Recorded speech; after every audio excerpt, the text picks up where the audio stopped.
to be asked to speak tonight and a little nervous about what I'm going to say.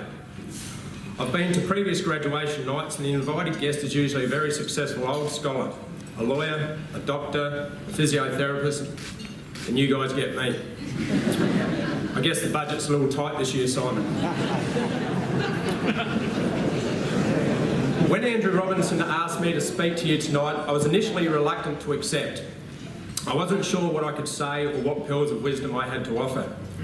I do have something in common with the class of 2015. As you young men finish your time at Ross Trevor College after possibly 2, 5 or maybe 13 years, my 9 years at Ross Trevor College will come to a close at the end of the year as well. I feel like I'm the average Joe with nothing extraordinary to offer. Maybe some of you guys feel the same. I'm not super smart, I'm certainly not famous, and I don't have 1,000 people following me on Twitter. I don't even have Facebook. But I feel like I've got the best out of myself throughout my life, and particularly my years here at Ross Trevor College. As most of you would know, I'm a proud country boy, born and bred in Port Augusta. I failed Year 12 the first time. I got an ATAR of 57. I got a 6 in economics, and my greatest accomplishment in economics was trying to perfect the screw punt outside on the oval. I remember walking out of the class with my mates, footy under my arm, saying to the teacher that the class was too noisy and I was going to the library to study. My echo teacher would let me go, and I used to think, this guy's a sucker, as I walked out of the door. Now that I'm a teacher, I know he would have been thinking, what a tosser, and a waste of talent.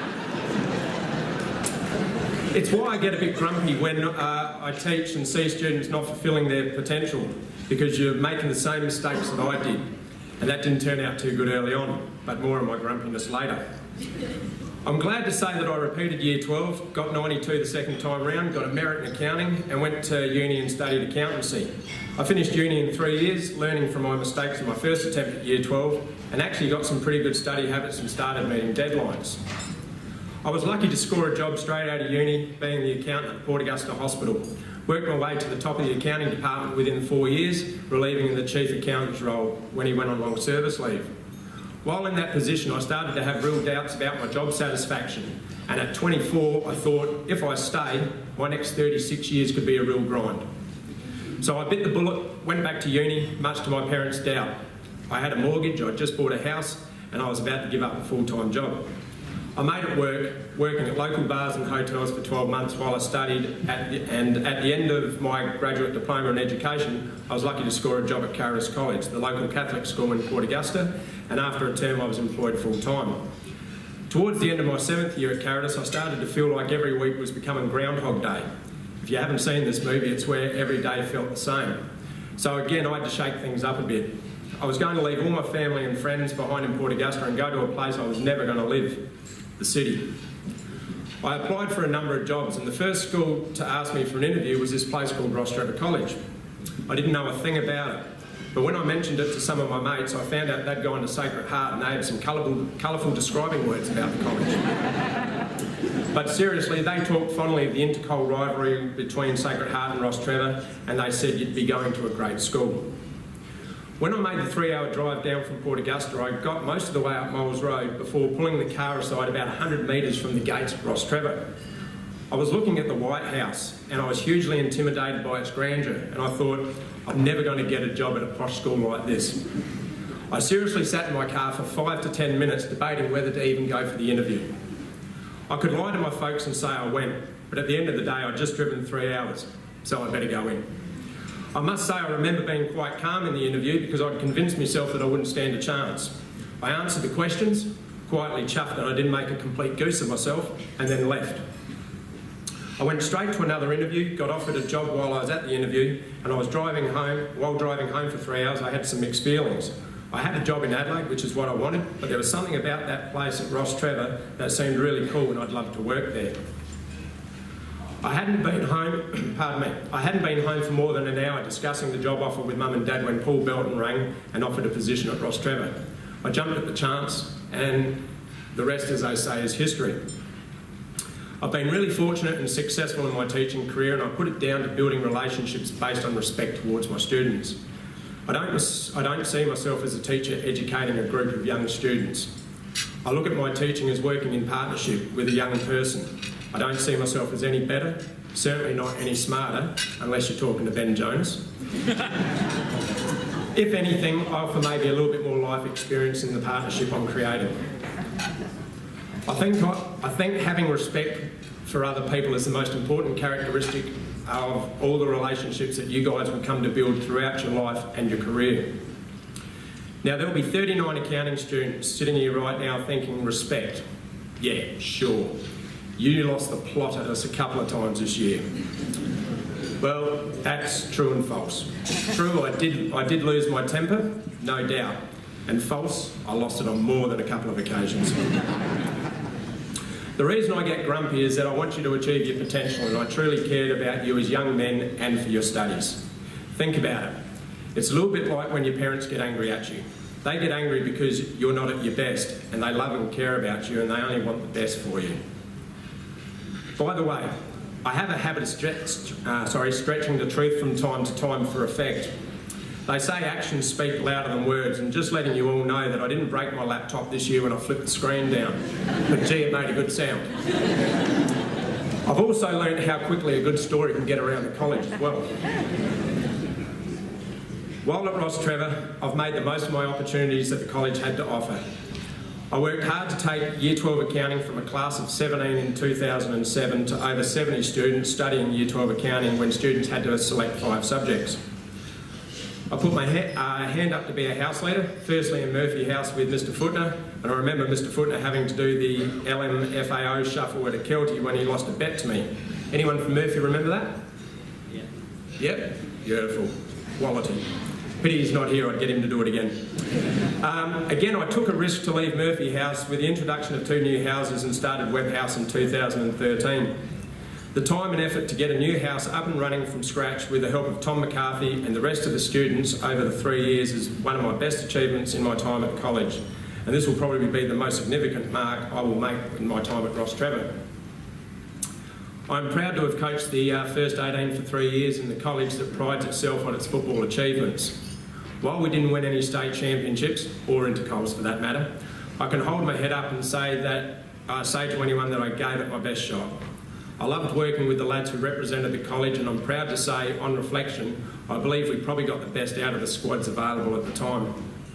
You're not always going to win and be the best, but what is important is how others judge your commitment and dedication to the task that you've been given.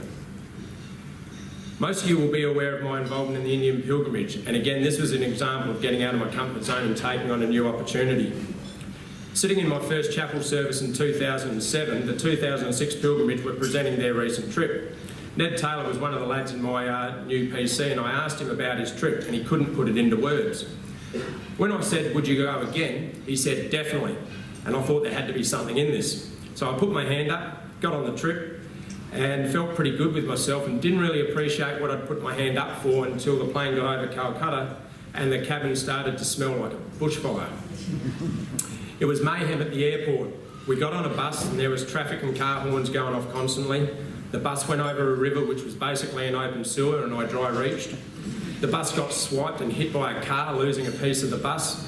The driver's assistant jumped off the slow-moving bus, retrieved the piece of the bus and put it back on, and the bus kept going. We got to our accommodation and I remember thinking, holy crap, I haven't thought this through.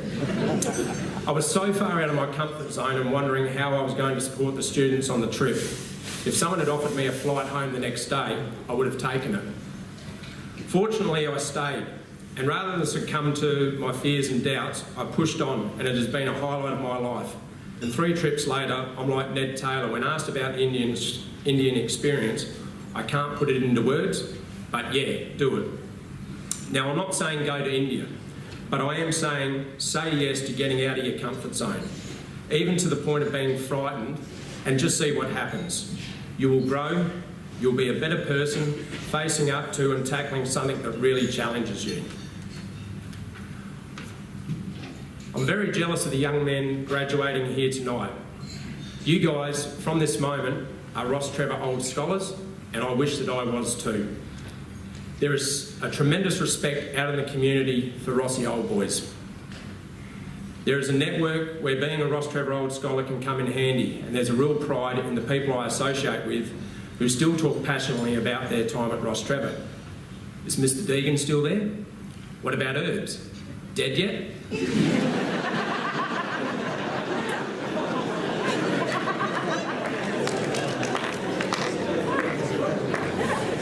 I've been involved in the Ross Trevor Old Collegians Footy Club, playing 30-odd dodgy games in the second and the thirds and coaching the reserves for 2 separate years.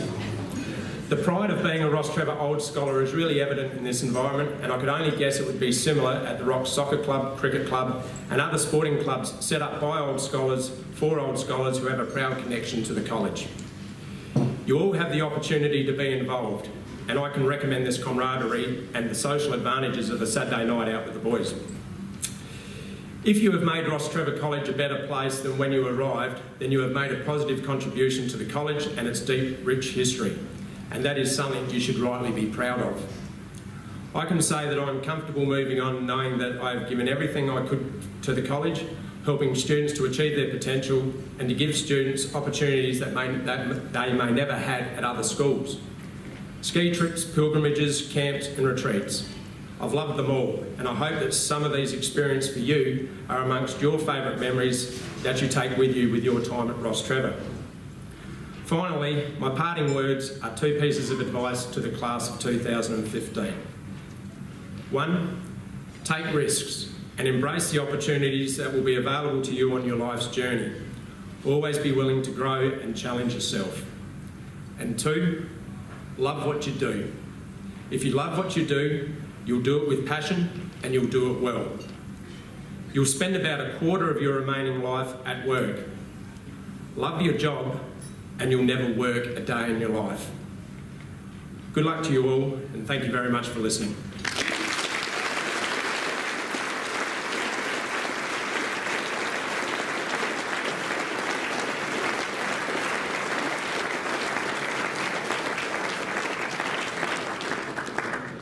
On behalf of everyone in the room, I'd like to thank you, Max, for your heartfelt words and your sound advice. Your passion for the college is evident in all that you do. I speak on behalf of the 39 accounting students in the room tonight, as well as I dare say every other student who's had the pleasure of being taught by yourself. You are a class act, and I can personally say that you are one of the greatest teachers I've had the pleasure of being taught by.